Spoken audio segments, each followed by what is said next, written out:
everything legit.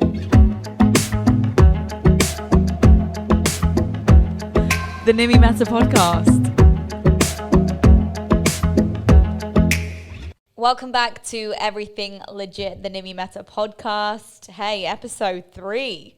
Here we go. I feel like we're flying through these things. And I'm keeping them quite short, by the way. I feel like 20 minutes is the right amount of time for a podcast episode. So I hope you're loving it so far. Season 2 is feeling super liberating. Before we get into this episode, I just want to say a big thank you to my location sponsors, Rove Hotels, downtown, their podcast studio, which is magnificent. If you haven't seen it, do check it out on my Instagram at the Nimi Meta. It is definitely going to be the home of season 2 for the foreseeable. So thank you to those guys, as well as my photography partners as well, Nikon Middle East, making me look all fresh and fine on the cameras. So do check out the full YouTube videos as well if you're more of a visual person on YouTube or Instagram. Right, episode 3. Thanks for having me. I'm so glad you've been rocking with me for this long. I feel like I've been doing this for years, you know, because when you pour your heart out into a podcast, you truly just feel like, I don't know, it becomes like a family and a community, and I'm loving your messages as well. I'm so glad you're enjoying it and relating to the episode so far. This is kind of a bit similar to episode 2 in terms of, I feel like I touched on this subject, but I really wanted to dive in deeper. And I feel like this will help you get to know me better, as well as maybe ask yourself the same questions that I've been asking myself. And that is the biggest question of them all: who am I? And the reason this episode is titled Allow Me to Reintroduce Myself, which is, of course, you know, a nice little lyric, as well as very much in context to what we're going to be talking about right now, is the consistent identity crisis that I am having. It went from questioning who I am, you know, every few months, maybe every 4 to 6 months, and then it got to every month. And then it got to every couple of weeks, and then it got to once a week. And now, genuinely, I'm feeling it every single day. Who am I? I feel like I'm changing every day. I'm on the road to discovery, and I'm putting pressure on myself and to figure it all out, you know? Like, who am I? Nimi. Keep introducing yourself to yourself, and even yourself sometimes doesn't understand you. Like, this isn't something that you would have done a week ago or a month ago or a year ago. And I genuinely feel like I'm losing it. And I say this laughing, but I say it with fun and love as well, because figuring out who you are is the hardest journey of them all. Relationships are easy compared to this. Marriage, easy compared to this. But it's because every relationship, every move you make, every job you're in, no matter what you're doing in life, is all dependent on you knowing who you are, what you stand for, your beliefs, your values, your morals, what you want to do with your life, and most importantly, how you see yourself. And so I ask myself this all the time: how do you see yourself? And quite frankly, I don't think I paint a nice picture of myself. And the way I notice that is the language that I use when I speak about myself to people. For example, with my husband, when we're even just messing around, I say stuff like, oh, well, I don't deserve you, or I'm not a very good wife, or, oh gosh, yeah, I'm terrible. And I'm constantly saying negative things about myself. I'm noticing it more and more now because I'm becoming a lot more self-aware, which is a beautiful place to be, by the way. I would highly encourage it. I'm definitely on a spiritual journey. My friends have noticed this a lot about me recently. They've been like, I feel like any second now, you're about to disappear. And the next time we hear from you, you're going to be in the middle of nowhere finding yourself with a shaved head and, you know, becoming all zen. And oh my goodness, I would love that. I just know I wouldn't survive. I would need to come back to the hustle and bustle of life that I know and I love. But, you know, for my lifespan, and if you listen to season 1, for the 29 years, 30 years that I've been on this earth, I feel like I've lived so many lives. From the age of 12 to 18, I was playing semi-professional tennis, you know, representing my country. I put my all into that. All I knew was playing tennis. All I knew was waking up at 4, 5 o'clock in the morning, going to the core training, weightlifting, yoga, stretching, deep tissue massages, drills, running with weights, running up and down hills, training every single day, missing out on school, traveling the world, playing tournaments, losing, winning, losing again, losing out on lots of money, losing out on dignity because, losing is not easy. And I did a lot of that. I did a lot more losing than winning. And then at 18 years old, reinventing myself. At 18 years old, I decided, Dad, Mum, I don't want to do this anymore. I don't think I want to be a tennis player, and I don't think I'm going to make it professional. I don't think I'm going to make it to number one. I want to do something where I genuinely think I'm going to make it to number one. And there you go. 18 years old, I reinvented myself. There I was wanting to become a journalist. And I worked very, very hard. I worked my ass off to get that degree and then to work my way into wherever I could into the media game in the UK. I was there in London. I got my first gig as an MTV presenter. I was shocked. It happened. I only had that gig for a year and then poof, I was unemployed for 2 years. I felt like I had to reinvent myself again. And we do this. We don't realize this, but all the lows that you have, when you come out of it, you're a brand new you. There is no way you could be the same. So there I was, 2 years unemployed, didn't know what to do with myself. I then just said to myself, you know what, give up your dream and you need to just go into media, any form of media you can. I jumped into PR. I was the PR girl and I loved it, but it is a 24/7 job. Respect to people in PR. It is exhausting. And I realized again, I can't do this. This isn't me. I'm not following my authentic path. And I quit that job. That was a year or two in. And I went into presenting again and I went into radio.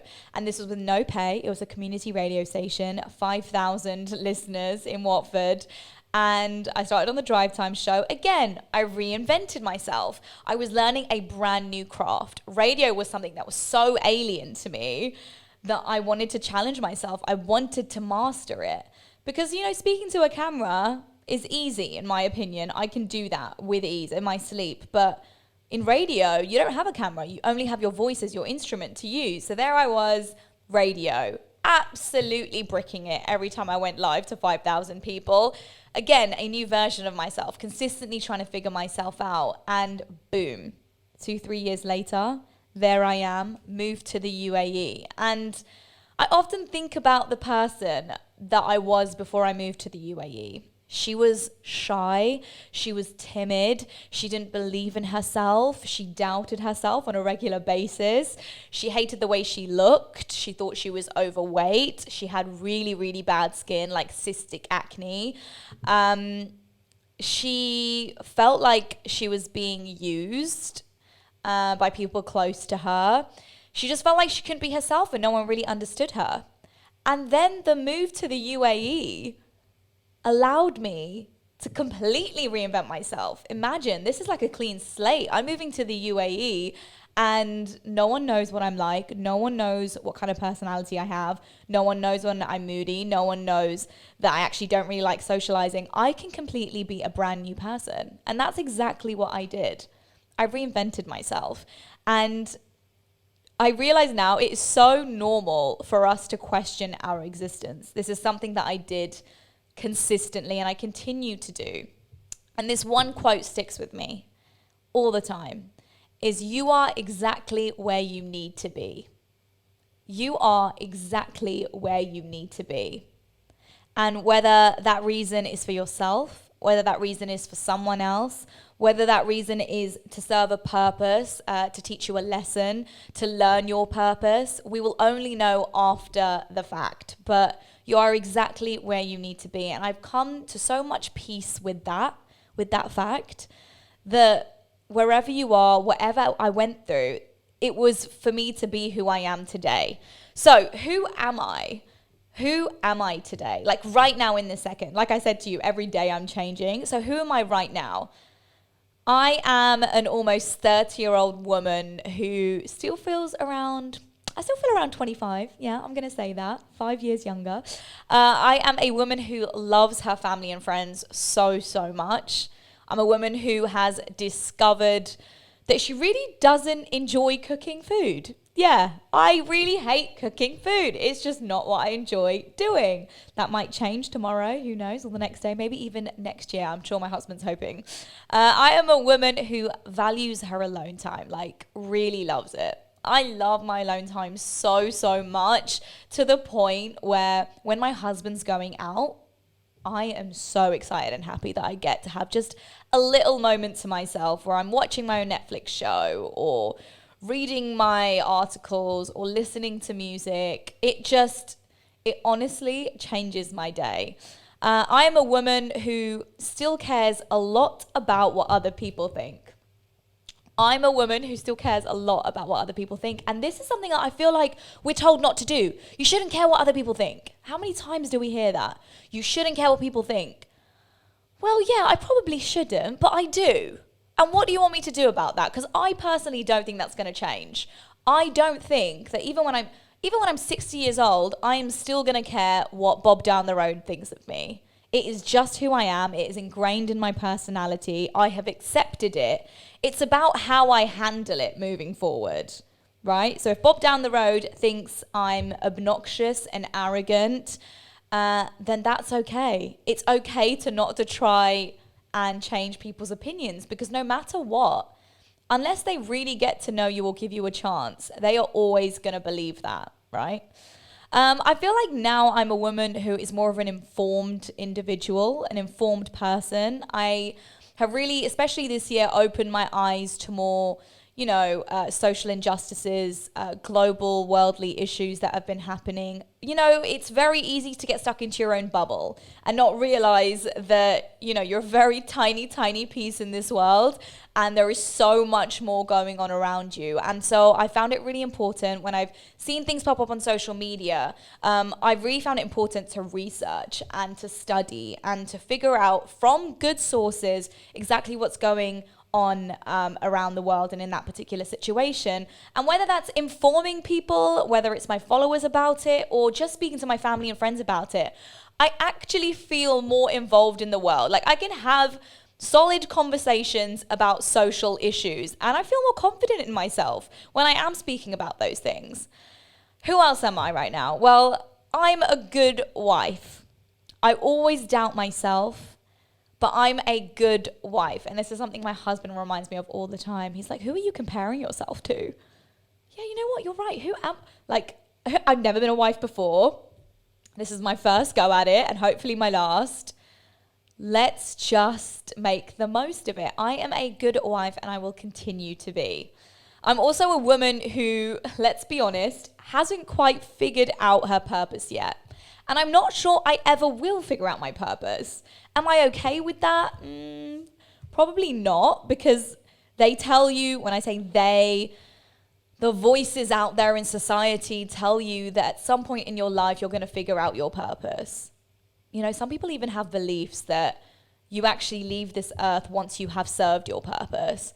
So that makes me think, okay, well, I still haven't served my purpose. So what is it? What is my purpose? When will I figure it out? Will I have a moment where I'm like, Nimi, okay, this is your purpose. Here it is. Probably not. I don't really know how it works, but I'm just slowly realizing that this purpose that I'm chasing is something that I may never come across, and I have to be okay with that outcome.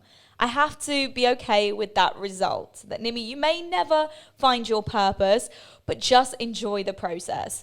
So it's this reintroducing yourself to yourself, which I find really fascinating. That's one aspect of it. But imagine having to reintroduce that version of yourself to family and friends, and then to strangers. I guess it's even easier to introduce yourself to strangers because they don't know what you were before. Like I said, when I moved to the UAE, it was a brand new clean slate. But it's reintroducing yourself to your family and friends that I find really, really difficult.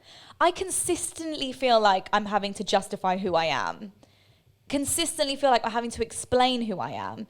living in a different country far away from family and friends who I absolutely adore is really hard, because every time they see you, you're a brand new person. Your mannerisms might have changed. Your beliefs might have changed. The way you talk might have changed. And you having to explain that to them is really, really exhausting. And I don't blame them, because actually, you know what? They love me enough to want to understand why I am the way I am now. But wouldn't you just want to leave it up to discovery? You know, like, okay, spend more time with me and then you'll figure out why I am the way I am. I don't really want to sit there and have to explain it to people. And that's where our problem is. You know, that human nature is that we feel like we have to explain ourselves. I'm the worst at that. You know, people ask me like questions, whether it's a work-related question, it's literally a simple yes or no answer. I never answer with yes or no. I always answer with yes, because, etc. ... That's really toxic for your mind sometimes. Sometimes your mind doesn't want to explain. Sometimes your mind just wants to be okay with a yes or no. And that's what I'm learning to do more and more.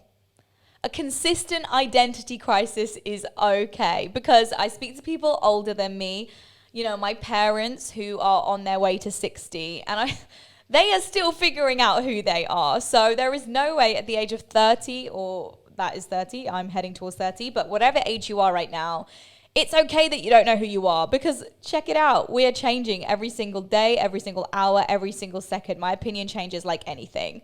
So how can we be consistent, right? These are questions that I hope that you take time to ask yourself, because I feel like they're really important ones, and ones to sit down and speak to your family and friends about. You know, these are questions that I ask my husband all the time. Who do you think you are? Not in a rude way. Who do you think you are? Who do you think you are? Like, what do you love? What do you love to do? Did you love to do that before? Is this a brand new thing? And it's a journey, people. I feel like, yes, I am probably going to be that person who disappears off the face of the earth to go find herself, like a eat, pray, love moment.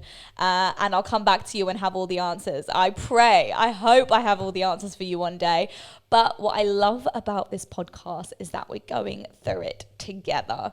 So if you feel like you relate to anything that I've spoken about today, then please do get in touch with me at the Nimi Meta on Instagram. I love your feedback as always. Do subscribe to my podcast. You know, let's get those numbers up. And of course, give me a 5-star rating or a 4-star or a 3, 2, 1, whatever your opinion is. And leave some comments as well. I appreciate your time so much. I hope you're enjoying these episodes. We are going to be getting a lot more personal. If you remember season 1, and if you listen to season 1, I had a lot of guests on season 1. Incredible people. Gary Vee, Liza Koshy, Steve Madden, Steve Harvey. You know, the biggest names in the world. But I also had the people closest to me, which was my sister, my husband, my best friends. And I hope you take time to listen to those episodes in season 1, because season 2 is going to be very different. I've actually made a conscious decision to do a lot more solo episodes, so you get to know me a bit more, and we get to, you know, get to the real stuff, get a lot more personal. So I really hope you've enjoyed this. I have many more episodes coming your way. Super excited for the next episode. We're going to be talking about culture. Yeah, we're going to dive deep into that. I'm Indian. I'm Hindu. I don't know if you knew that, but I'm going to be getting into, let's just say, how my perspective has changed on my culture and how I should conduct myself when it comes to it. So I can't wait to discuss that all with you. Until next time, sending you so much peace and love. Stay safe out there, and I'll chat to you soon.